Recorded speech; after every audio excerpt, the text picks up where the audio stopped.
আমরা তো এখানে গ্রামে সব উত্তরে যে স্পিনের কুড়া নামে একটি কুড়া পরিচিতি লাভ করেছে, সেই কুড়াতে চলে আসলাম। আপনারা দেখতে পাচ্ছেন কুড়া আমাদের সামনে অবস্থান করতেছে। আমার ডান পাশে যে রাস্তাটা গিয়েছে সেটি কিন্তু কাওয়ারচরে গিয়েছে, আপনারা দেখতে পাচ্ছেন।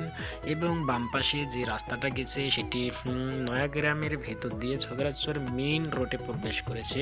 এখন এখানে প্রশ্ন হলো যে কুড়ার বাম পাশে যে একটি কাঠের ব্রিজ আছে, সেই ব্রিজটাকে ভেঙে দিয়ে সেখানে মাটি ভরাট করা হবে, এবং যে কুড়ার মাঝখান থেকে যে তেকানি গ্রাম থেকে একটি রোড এসেছে, সেই কুড়ার মাঝখান থেকে একটি ব্রিজ যাবে, আবার হরিণধারের ভেতর দিয়ে সেই একবারে পুরোপুরি ডাকভাঙ্গার সাথে সংযুক্ত হয়ে যাবে। এখানে প্রশ্ন হলো যে আপনি ব্রিজটা দেখতে পেলেন, সেখানে যদি মাটি ভরাট করে দেয়া হয় তাহলে আমাদের যে সমস্যাটা হবে সেখানে পানি বের হওয়ার মতো কোনো রাস্তা নেই।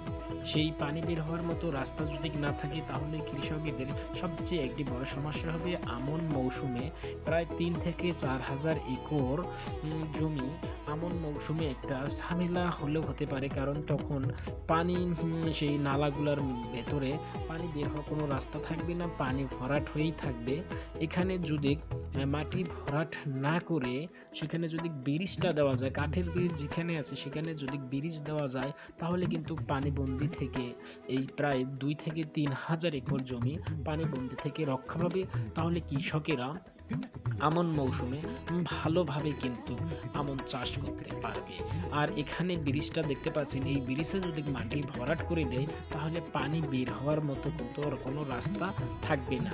আর বিপরীতে আপনারা যে সুইচ গেটটা দেখতেছেন, ওই সুইচ গেট দিয়ে সরাসরি এখানে গ্রামে যে একটি বিল আছে সেই বিলে পানি প্রবেশ করবে, সেখান থেকে পানি বের হওয়ার কোনো রাস্তা নাই।